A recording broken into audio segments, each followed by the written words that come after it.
2026년 63회 변리사 시험 1차 대비 상표법 입문 강의 14회 진행하도록 하겠습니다. 저는 윤영근 변리사입니다. 자, 14회 강의에서는 33조이랑 각 호를 좀 계속 보고 있는데 그 중에 5호 흔한 성 또는 명칭에 해당하고요. 그다음에 6호는 간단하고 흔히 있는 표정입니다. 그래서 보관성현 흔간기에서 흔간 요거를 공부하게 됩니다. 자, 이건 시험에 자주 거의 나오지는 않지만 기본적으로 또 알아두셔야 되는 규정입니다. 자, 33조이랑 5호 갑니다. 보관성현 흔입니다. 흔. 그 다음에 간, 흔간기 이렇게 되는데 그 중에 흔. 자, 5호. 5호는 흔히 있는 성 또는 명칭을 끊으시고요. 그 다음에 보통으로 사용하는 방법으로 표시한 표장만으로. 자, 이렇게 구분이 되죠. 자, 요게 이제 요건이 되고 이거 하나들 되는 건데 우리가 이제 알고 싶은 게 흔히 있는 성 또는 명칭이 뭐냐? 그 다음에 보사방표가 있네요. 보사방표는 조금 몇 번만 반복하면 이제는 아시죠? 한마디로 뭐라고 했죠? 직감해야 된다. 그러니까 이 5호의 경우에는 흔히 있는 성 또는 명칭이 직감해야 되고 그 다음에 만으로에 대해서 아시죠? 아무것도 결합이 안 돼 있거나 무언가 결합했다 하더라도 식별력이 없는, 자타 식별력이 없는 상표로서 기능하지 않는 것들이 결합한 경우. 상표로서 기능하지 않는 것들이 뭐라고요? 자타식별 기능, 출처 표시 기능. 그 중에 제일 중요한 자타식별 기능을 지금 배우고 있잖아요. 33조 1항 각호가 자타식별력이 없는 애들이니까요. 자, 그래서 흔히 있는 송 또는 명칭, 보사방표만으로 이렇게 구성된 게 33조 1항 5호고요. 다시 한번 말씀드리지만 보통으로 사용하는 방법으로 표시는 우리가 법조문에서 계속 보시면 1호, 3호, 5호에만 형식적으로 있습니다. 그렇죠? 그래서 5호에는 보사방표가 있다. 이렇게 보시면 되고. 자, 그러면 흔히 있는 성 또는 명칭이 뭐냐? 우리가 이름에 붙는 성을 얘기하는 겁니다. 그래서 많이 쓰는 김, 박, 뭐 이런 것들요. 영문으로 나타내도 마찬가지고요. 자, 그래서 이런 것들은 특정인이 독점할 수 없다. 이렇게 본 겁니다. 그리고 이제 흔히 쓰는 명칭, 뭐 컴퍼니, 뭐 상회, 그렇죠? 뭐 회사. 자, 이런 것들은 그것만으로 보면 그 상표라고 보기 어렵잖아요. 그러니까 그게 만약에 보통으로 사용하는 방법으로 표시되고 뭐 다른 게 결합된 게 없다 그러면 만으로다. 그러면 당연히 상표로 등록받기 어려운 거죠. 그래서 흔히 있는 성 되게 쉽죠. 흔히 쓰는 명칭도 컴퍼니 상이 누구나 쉽게 알 수 있는 것들이 대부분이어가지고요.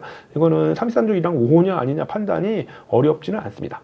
근데 이제 흔히 있는 성이다 보니까 자, 이런 경우는 어떻게 될까요?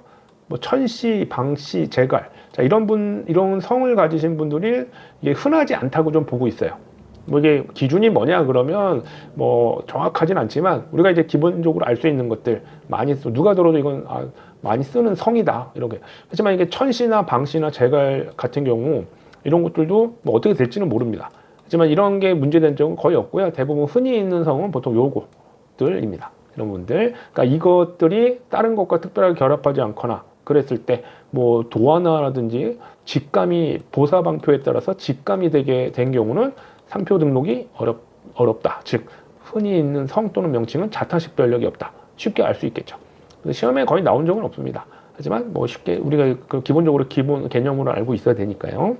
자, 그 5호 바로 넘어가고요. 6호 갑니다. 6호는 이거는 보사방표라는 것도 없고 이상하게 되어 있습니다. 간단하고 흔히 있는 표장하고 만으로. 그러니까 여기도 보사방표가 없네요. 보사방표가 분명히 없습니다. 그런데 이제 6호의 경우에는 좀 조심하셔야 됩니다. 보통으로 사용하는 방법으로 표시가 없어도 우리가 그때 기억나실지 모르겠지만 앞에서 계속 들으셨다면 뭐 현저한 지리명칭 여기도 보사방표가 없죠. 그럼에도 불구하고 여기도 직감해야 된다 이렇게 표현을 하고 있죠. 보사방표가 있는 것처럼 해석을 합니다. 그런데 6호만큼은 간단하고 흔히 있는 표장만으로라고 구성되어 있어서 보사방표가 뭐 없어도 있는 걸로 해석하지 않습니다. 즉 직감 여부는 중요하지 않습니다. 직감 여부. 요것만 따져요. 간단하고 흔하냐, 그 다음에 만으로냐까지 직감 여부는 따지지 않다. 유일합니다. 6호는. 그러니까 나머지 것들은 뭐 2호나 4호에 보면 보사방표가 없어도 직감이 된다고 해석한다고 했잖아요. 근데 6호는 직감 여부는 중요하지 않다. 조금 잘 이해가 안 되시죠? 한번 그거는 이제 예시를 보면서 또 간단하게 이해해 보시고요. 또 여기서 이해가 안 되신다고 해서 막 머리 쥐어뜯고 그러지 마십시오. 우리가 기본 강의 때 자세하게 또 설명드릴 겁니다. 자, 간단하고 흔히 있는 것들은 이게 간단하다. 그래서 보통 어떤 것들이냐면 단순하게 한글 한자 아니면 영문자 두자 그 다음에 숫자 두 자리 이내 정도 그 숫자 두 자리가 여러 개 있어도 그게 단순한 연산 기록으로 된 거, 플러스, 마이너스, 뭐 나누기, 뭐 이런 식으로 된 경우, 자, 이런 것들 흔하다고 보고요. 또는 영문자 하나랑 이렇게 숫자 하나, 이런 것들. 근데 만약에 숫자 세 자리면 어떡할까요? 1, 2, 3, 4, 5, 6. 자, 원래는 숫자 세 자리는 간단하고 흔하다고 보지 않습니다. 그러나 이게 1, 2, 3, 4, 5, 6이 아무리 세 자리여도 이렇게 순서대로 된 경우, 아니면 내림차순, 오름차순으로 된 경우는 얘네들 역시 간단하고 흔하다고 봅니다. 근데 만약에 이런 거 777, 자, 간단하고 흔히 있는 표장일까요? 아닙니다. 만약에 뭐 2, 4, 5 이런 거 간단하고 흔히 있는 표장이 아닙니다.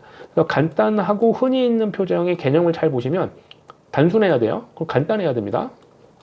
그래서 뭐 한자, 숫자 하나, 두 자리 뭐 이내 이렇게 보고요. 흔히 있는 거여야 됩니다. 많이 볼 수 있는 거.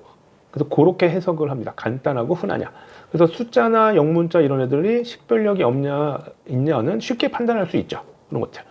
자, 그러면 요거를 판례들을 보면 이게 또 정확하게 또 알 수가 있습니다. 간단하고 흔히 있냐 없느냐 요게 되게 중요하다는 걸요. 자, 우리 간단하고 흔히 있고 보사방표 직감 여부는 중요하지 않다고 했죠. 그렇죠? 그 다음에 만으로 구성되어야 됩니다. 자, 그러면 잘 보십시오. 우리가 이제 요거 첫 번째 여기 저 영문자 GQ라고 분명히 인식되죠. 누가 봐도. 그 다음에 요거 누가 봐도 C하고 P죠. 직감되죠. 영문자 두 자. 그럼 영문자 두 자는 우리가 기본적으로 뭐라고 했어요? 간단하고 흔히 있는 표장인데 지금 뭐 결론부터 말씀드리지만 여기 지금 보여드리는 슬라이드에 있는 상표들은 다 여기 6호에 해당하지 않습니다. 이상하죠? 자, 이게 뭐냐면 자, 보면 영문자 두 자가 직감돼요. 근데 직감이 중요하다고 그러지 않았죠. 이게 간단하고 영문자 두 자인 거 좋아요. 근데 흔히 있는 형태가 아니면 6호에 해당하지 않습니다. 흔히 있는 형태. 그러니까 이것도 보면 영문자 두 자인데 이렇게 아래 위로 그다음에 이렇게 독특하게 도어나간 게 없는 거고. 그러니까 이런 게 흔하지 않다고 본 거예요. 그러니까 이것도 판례입니다. 자, 이것도 영문자 C하고 P 이렇게 단순하게 결합한 거라면 당연히 6호인데 자, 여기 이 부분 보십시오. 자, 이렇게 이렇게 길게 느려뜨려서 이렇게 붙이는 형태는 흔한 형태가 아니다. 이렇게 본 판례입니다. 조금 와닿으실까요? 이것들도 나중에 판례들을 다 모아놔서 제가 1차 기본 강의 때 설명을 드리고 자료가 있기 때문에 뭐 몇 번만 보면 이해가 되실 겁니다. 간단하고 흔하냐. 그래서 이런 것들 원래 간단한 도형들도 원래 6호에 해당하는데 자, 이런 형태들 단순한 삼각형, 사각형이라면 6호에 해당하겠지만 자, 이런 형태들은 흔하지 않은 거죠. 그렇기 때문에 상표 등록이 가능하게 됩니다. 6호가 아닌 겁니다. 자, 요건 아까 설명드렸죠. 숫자 세 자리. 자, 근데 이런 경우는 어떨까요? 숫자 두 자리가 연산기호로 된 경우는 제가 안 된다고 했는데, 자, 이 경우는 AND로 돼 있죠. AND.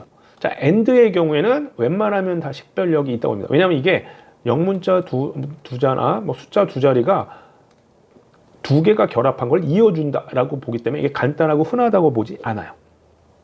그렇죠? 그래서 이제 웬만하면 판례가 있긴 하지만 뭐 웬만하면 AND가 결합된 경우는 6호에 해당하지 않는다 이렇게 보시면 됩니다. 대부분 그래요. 그래서 본 판례도 있긴 해요. 뭐 P&H라는 판례가 아주 오래전 거는 이거는 또 6호에 해당한다고 본 판례가 있는데 이거는 이제 거의 무시할 정도 되고요. 그래서 6호는 간단하고 흔히 있는 표장, 그다음에 보사방표는 중요하지 않다 이렇게 보시면 됩니다. 그래서 간단하고 흔하다. 그러니까 여러분 지금은 억지로 막 외우려고 하지 마시고요. 보관성현, 흥간기 중에 간이다. 그렇게 기억해 주시면 될 것 같습니다. 자, 오늘은 여기까지 하고요. 오늘의 공부는 자신과의 싸움이다. 그렇죠? 뭐 제 눈치 볼 것도 아니고 다른 사람이 뭐 어떻게 하고 그런 거 따질 필요 없습니다. 여러분이 자기가 정해진 시간에 맞춰서 잘 하시면 좋은 결과가 있을 것입니다. 자, 오늘은 여기까지 하고요. 인문 강의 14회 마치도록 하겠습니다. 저는 윤영근 변리사였습니다. 감사합니다.